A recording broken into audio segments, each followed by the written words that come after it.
नमस्कार मेरे प्यारे साथियों, आप देख रहे हैं GK job exam YouTube channel. तो चलिए शुरू करते हैं आज के इस सेशन को। तो एसएससी के द्वारा इससे पहले जो सीएचएसएल के एग्जाम लिए गए थे और उनमें जो प्रश्न पूछे गए थे, हम लोग डेली की क्लास के वीडियो में कवर कर रहे हैं। और पिछले 5 सालों में टीसीएस द्वारा बार बार जो प्रश्न पूछे जाते हैं उसको हम लोग डेली की क्लास की वीडियो में विथ डिटेल्स के साथ कवर करते हैं। तो आप इस वीडियो को बगैर स्किप किए हुए पूरा जरूर देखिएगा। और मैं आपसे एक सवाल पूछूंगा जिसका जवाब आपको कमेंट बॉक्स में कमेंट करके बताना होगा। तो चलिए शुरू करते हैं आज के इस सेशन को। तो आज का पहला प्रश्न है, राष्ट्रीय वनस्पति अनुसंधान संस्थान कहाँ स्थित है? यानी राष्ट्रीय वनस्पति अनुसंधान संस्थान जो है ये कौन से शहर में स्थित है, यह प्रश्न पूछा गया था। तो यह जो है लखनऊ में स्थित है राष्ट्रीय वनस्पति अनुसंधान संस्थान। देख लेते हैं दूसरे प्रश्न को। तो 2 नंबर प्रश्न है, रंगास्वामी कप किस खेल से संबंधित है? यानी रंगास्वामी कप का जो संबंध है दिए गए ऑप्शन में से कौन सा खेल से है? तो हॉकी से है। ठीक है, सही जवाब हो जाएगा ऑप्शन नंबर ए, आप याद रखेंगे। 3 नंबर प्रश्न है, लीपू लेख दर्रा भारत के किस राज्य में? लीपू लेख दर्रा जो है भारत के निम्नलिखित में से कौन से राज्य में स्थित है? तो आप याद रखेंगे यह उत्तराखंड राज्य में स्थित है। और यह जो प्रश्न है काफी बार एसएससी के एग्जाम में पूछे जा चुके हैं। 4 नंबर प्रश्न है, महात्मा गांधी ने भारतीय राष्ट्रीय कांग्रेस के किस अधिवेशन की अध्यक्षता की? जी हाँ, महात्मा गांधी ने भारतीय राष्ट्रीय कांग्रेस की किस अधिवेशन की अध्यक्षता किए थे? तो वर्ष 1924 में भारतीय राष्ट्रीय कांग्रेस की अधिवेशन की अध्यक्षता किए थे महात्मा गांधी, ये आप याद रखेंगे। और भारतीय राष्ट्रीय कांग्रेस की स्थापना किस वर्ष हुई थी, ये आपको कमेंट बॉक्स में कमेंट करके बताना है। कल के सवाल का जवाब एक स्टूडेंट ने दिए थे, आज देखते हैं कि कितने स्टूडेंट आज के सवाल का जवाब देते हैं। 5 नंबर प्रश्न है, एक जनता एक साम्राज्य और एक नेता का नारा किसने दिया था? जी हाँ, एक जनता एक साम्राज्य और एक नेता का नारा निम्नलिखित में से किसने दिया था? तो हिटलर ने दिया था, आप याद रखेंगे। सही जवाब हो जाएगा ऑप्शन नंबर ए। बात करें आज का 6 नंबर प्रश्न का, तो निम्नलिखित में से कौन तबले से संबंधित है? यानी किनका संबंध जो है तबला से है? तो अल्लाह रखा खान का जो संबंध है तबला से है, आप याद रखेंगे। सही जवाब हो जाएगा ऑप्शन नंबर डी। यहाँ से प्रश्न एग्जाम में काफी बार पूछा जा चुका है। तो मेरे प्यारे साथियों, आप यहाँ तक आ गए और अभी तक वीडियो को लाइक नहीं किए तो वीडियो को लाइक करके चैनल पर अगर पहली बार विजिट कर रहे हैं या हमारा वीडियो आप तक पहली बार पहुंचा है तो चैनल को सब्सक्राइब करके बेल आइकन को प्रेस कर लीजिए। और इस वीडियो को अपने दोस्तों और रिलेटिव में भी शेयर जरूर करें जो लोग एसएससी सीएचएसएल एग्जाम 2024 की तैयारी कर रहे हैं।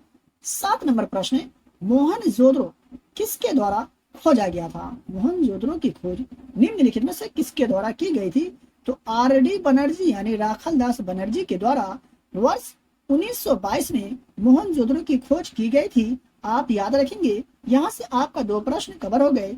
एक तो ये कि मोहनजोदड़ो की खोज कब की गई, तो 1922 में, और किसके द्वारा? तो आरडी बनर्जी के द्वारा।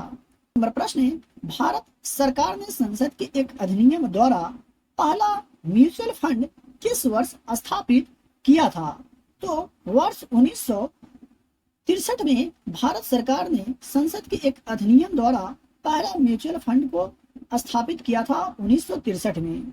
देख लेते हैं अगला प्रश्न को। तो 9 नंबर प्रश्न है, भारतीय संविधान के किस अनुच्छेद में ग्राम पंचायत में ग्राम सभा के गठन का प्रावधान है? भारतीय संविधान के कौन से अनुच्छेद में?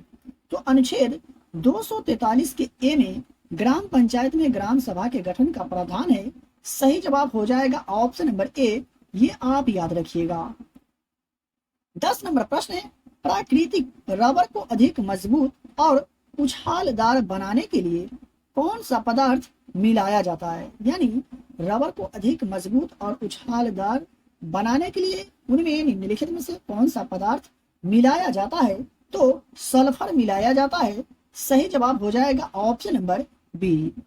11 नंबर प्रश्न की अगर बात करें तो दिल्ली चलो का नारा किसने दिया था? तो दिल्ली चलो का नारा निम्नलिखित में से किसने दिए थे? तो सुभाष चंद्र बोस ने दिल्ली चलो का नारा दिए थे। और बात करें अधिक जानकारी की, तो करो या मरो का नारा किसने दिए थे? तो महात्मा गांधी ने। इनकलाब जिंदाबाद का नारा किसने दिए? तो भगत सिंह ने। वही बात करें पूर्ण स्वराज या आराम हराम है का नारा किसने दिए? तो पंडित जवाहरलाल नेहरू ने। और जय हिंद का नारा किसने दिए? तो सुभाष चंद्र बोस ने। और दिल्ली चलो, तुम मुझे खून दो और मैं तुम्हें आजादी दूंगा, ये सभी नारा किसके द्वारा दिया गया है? तो सुभाष चंद्र बोस के द्वारा। आप याद रखिएगा। चलिए देख लेते हैं अगला प्रश्न को। तो आज का 12 नंबर प्रश्न है, निम्नलिखित में से कौन सी धातु सबसे अधिक तन्य धातु है दिए गए ऑप्शन में से? तो सोना जो है साथियों सबसे अधिक तन्य धातु है, ये आप याद रखिएगा। देख लेते हैं 13 नंबर प्रश्न को। तो आंतरिक ग्रहों में सबसे भारी ग्रह कौन सा है? आंतरिक ग्रहों में सबसे भारी ग्रह जो है निम्नलिखित में से कौन सा है? तो पृथ्वी जो है आंतरिक ग्रहों में सबसे भारी ग्रह है। और सबसे भारी ग्रह की अगर बात करें तो बृहस्पति है, ये आप याद रखिएगा। आंतरिक बोले तो पृथ्वी और सबसे भारी ग्रह बोले तो बृहस्पति, जो सबसे बड़ा ग्रह भी है, ये आप याद रखेंगे। देख लेते हैं आज का 14 नंबर प्रश्न को। तो निम्नलिखित में से कौन सा हड़प्पा स्थल भारत में स्थित है? दिए गए ऑप्शन में से कौन सा हड़प्पा स्थल है जो भारत में स्थित है? तो दाइमाबाद जो है ये भारत में स्थित है, आप याद रखिएगा। सही जवाब हो जाएगा ऑप्शन नंबर बी। मेरे प्यारे साथियों, मैं आपको बताते चलूं, अगर आपको किसी भी प्रश्न में डाउट हो, किसी भी प्रश्न के उत्तर में अगर आपको डाउट हो, तो आप हमसे कमेंट बॉक्स में कमेंट करके पूछ सकते हैं। 15 नंबर प्रश्न है, दुनिया के शीर्ष पुरुष टेनिस खिलाड़ियों में से एक राफेल नडाल किस यूरोपीय देश से आते हैं? यानी आपसे इस तरह से भी प्रश्न पूछा जा सकता है कि राफेल नडाल का जो संबंध है कौन से देश से है?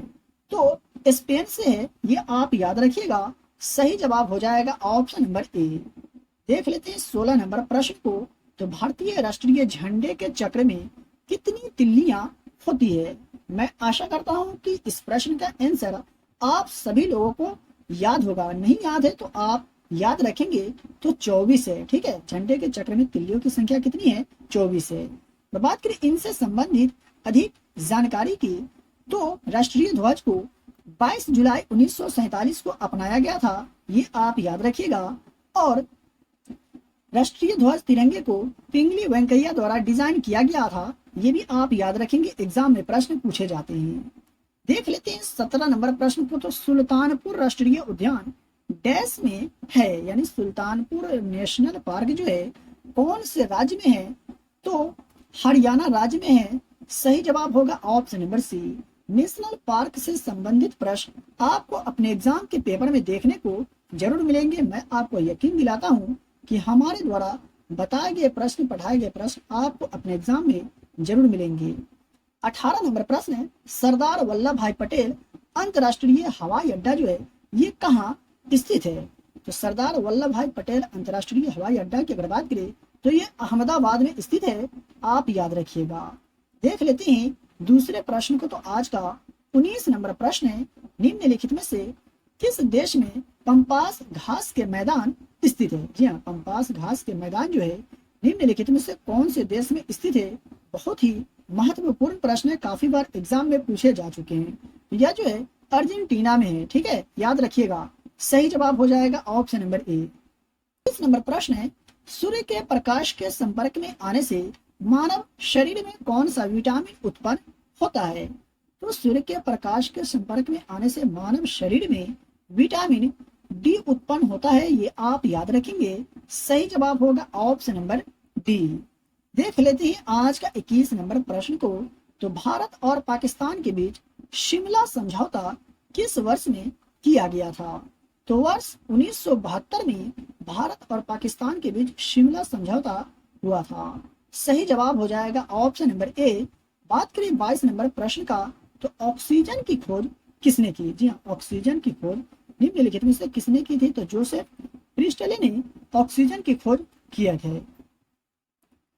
23 नंबर प्रश्न है, खट्टे फलों के लिए राष्ट्रीय अनुसंधान केंद्र निम्नलिखित में से किस शहर में स्थित है? तो नागपुर में स्थित है खट्टे फलों के लिए राष्ट्रीय अनुसंधान केंद्र। सही जवाब होगा option number B, Nagpur, Maharashtra में। देख लेते हैं अगला प्रश्न को। तो आज का 24 नंबर प्रश्न है, नई दिल्ली में सीरी किले का निर्माण किससे मध्यकालीन भारतीय शासक के शासनकाल के दौरान किया गया था? जी हाँ, नई दिल्ली में सीरी किले का निर्माण किस मध्यकालीन भारतीय शासक के शासनकाल के दौरान किया गया था? तो अलाउद्दीन खिलजी के शासनकाल के दौरान किया गया था। और कब?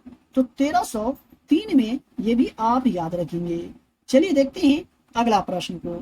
तो आज का 25 नंबर प्रश्न है, भारतीय संविधान के किस भाग में नागरिकता से संबंधित अनुच्छेद है? जी हाँ, संविधान के किस भाग में नागरिकता से संबंधित अनुच्छेद है? तो भाग 2 में नागरिकता से संबंधित अनुच्छेद है, आप याद रखेंगे।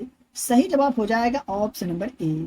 तो मेरे प्यारे साथियों, आप यहाँ तक आ गए और अभी तक वीडियो को अगर लाइक नहीं किए तो वीडियो को लाइक करें, और चैनल पर पहली बार विजिट कर रहे हैं तो चैनल को सब्सक्राइब करके बेल आइकन को प्रेस करें, और इस वीडियो को अपने दोस्तों और रिलेटिव में ज्यादा से ज्यादा शेयर जरूर करें। डेली की क्लास का फ्री में पीडीएफ प्राप्त करने के लिए वीडियो के डिस्क्रिप्शन में दिए गए टेलीग्राम चैनल लिंक को ज्वाइन करें। तो चलिए मिलते हैं फिर से एक नए वीडियो में।